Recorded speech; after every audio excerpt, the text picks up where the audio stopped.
Hi YouTube drummers, welcome back. So if you're watching this, hopefully you didn't think my first video was too bad and you're back for more. So in that first video we had a sort of quick introduction and we looked at holding the sticks and hitting the drum. If you've not watched that one yet and you are a complete beginner, go back and watch part A just so you've got that little bit of basic technique knowledge before we move forward. Basically what we're going to do in this lesson is look at some notes and look at reading some notes. Now, yes, you could be an absolutely amazing drummer and not read any music. It's not essential to be a drummer, but it's essential to be a musician. Put it that way.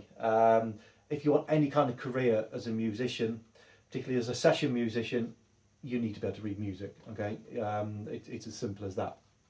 Once you get your head around it, it's not that difficult. It is a little bit like learning to read a new language, made up of dots and lines and so on. But once you've got it, it's there for life. Okay, it's a great life skill, and if you can read music, it opens up a lot more possibilities, not only from work and career point of view, but there's thousands of books that you can go and buy from music shops, download from the internet and so on, and teach yourself new grooves, new songs and so on. So it's a really important skill to learn. We're going to look at the three main notes that we get when we're drumming, which is quarter notes, eighth notes and 16th notes. They're the basic notes that we need to start off. If you've heard notes referred to before as crotchets, quavers, semiquavers and that kind of thing, it's basically the same thing. That's the more traditional names for notes. For drumming, we generally tend to use the American names for notes, which are basically fractions. It makes more sense just sort of subdividing down the bar with the fractions. So we switch over to the book, and we're going to start with exercise 1, and we're going to introduce ourselves to quarter notes. So you'll see for each exercise it gives you CD track. You can download those tracks from the link that's in the description of the video. So you get the book and you get the audio tracks with that. So that way you can play along and practice with those and listen to those if you want to make sure you're getting the exercises right and so on. So this one's track 1, exercise 1. So here we have a bar of music. So music is divided up into equal sections called bars or measures. And what we then do is we divide those bars down into beats, and then we divide our beats down into our different notes. So just kind of going through a little bit of this. These two lines here tell us that we're reading drum music. Here we have our time signature, which most of the time is going to be 4/4. Top number tells us we have 4 beats in the bar. Bottom number tells us that a quarter note, one of these, lasts for 1 beat. So we can have up to 4 quarter notes in each bar. All these lines are then known as the stave, and we can hang notes on any of these spaces and lines. And then each note is made up of the note head, which is the bit that tells us which drum that we're playing, and then we have different lines coming off and depending on the length of the note. So this is what a quarter note looks like. Okay, so we've divided our bar into 4 equal sections, 4 equal beats, 1, 2, 3, 4. If I put a metronome on, that's basically counting those beats for us. If you listen to that metronome, it gets a higher beat. That's beat 1. Okay, so 1, 2, 3, 4, 1, 2, 3, 4. Okay, so a quarter note is called a quarter note because it lasts 1/4 of the bar. Simple maths. Okay, we can fit 4 of those in the bar, and it basically means we just hit the drum once on each count, on each beat. So I'll just give a quick demonstration of that with the metronome. So 1, 2, 3, 4, 1, 2, 3, 4, 1, 2, 3, 4, and so on. Okay, pretty straightforward, but a good one just to practice, just to starting you off playing with a metronome, practicing that technique, playing what is called a single stroke roll, which is a single hit with each hand. We're playing right, left, right, left. If you're right-handed, lead with your right hand. If you're left-handed, lead with your left hand.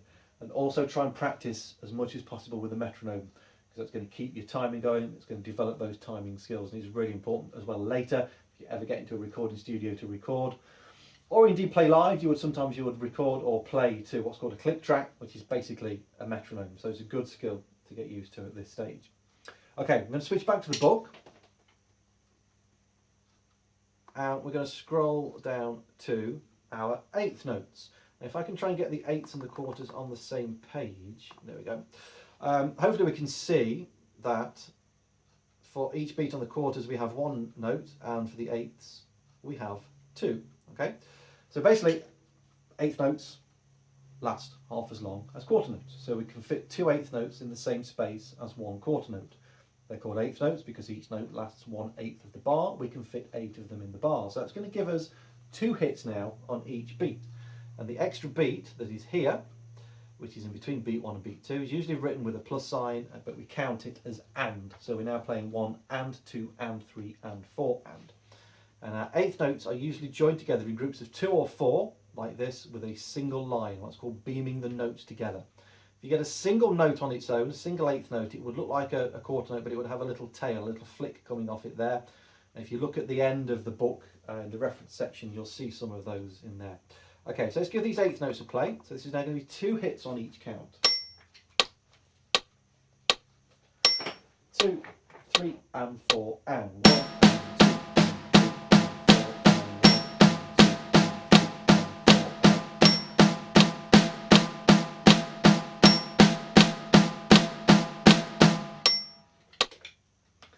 Okay, so see, I'm counting all the time when I'm playing. If I'm not counting out loud, counting in my head. Counting, really, really important. Okay, switch back to the book, and we're going to scroll down to exercise 3 and introduce 16th notes.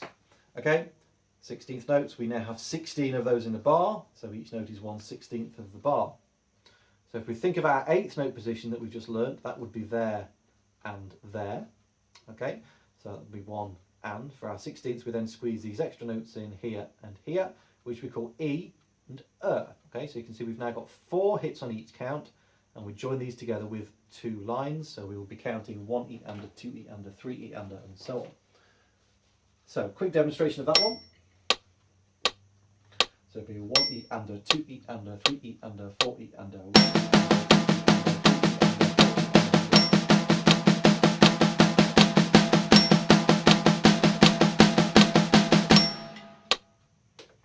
Okay, and a good little exercise just to practice, which isn't in the book, but just practice going from quarters to eighths to 16ths, back to quarters, and any other combination. So you might go quarters, eighths, 16ths, back to eighths to quarters, from quarters to 16ths, from eighths back to quarters, and so on.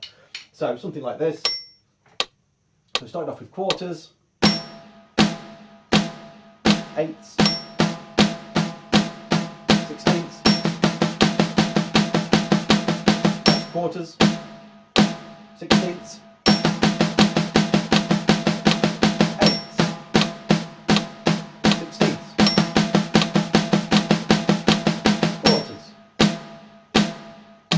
Okay, and so on. All the while practicing with a metronome, and that's great just for getting your timing, sort of internal timing going of the speed and the relationship between those 3 different note types.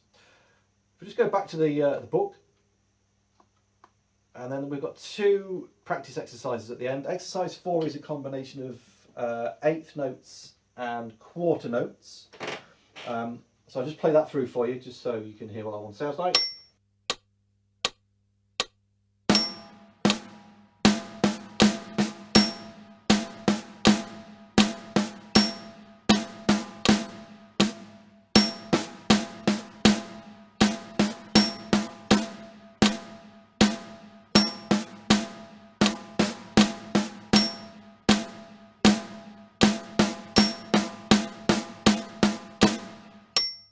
Okay, so you can start to hear as we combine more note values together, we get more interesting rhythms. So let's introduce some 16th notes,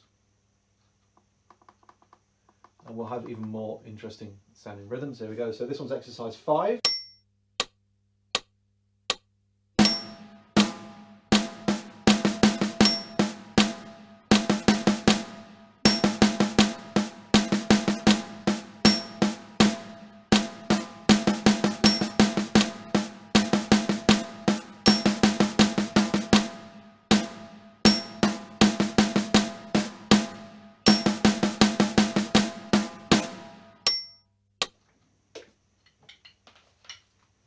Okay, and that's basically it for that first lesson. Just a brief introduction to the 3 main notes that we're going to be dealing with to start with: quarter notes, eighth notes, and 16th notes. Hopefully that makes some sort of sense. If not, go back, just watch the video through a few times, read the notes in the book, which explains it in detail as well. And just sort of try and get your head around those subdivisions. It's basically all it is it's simple maths, it's simple fractions at the end of the day with thinking about notes for drums like this.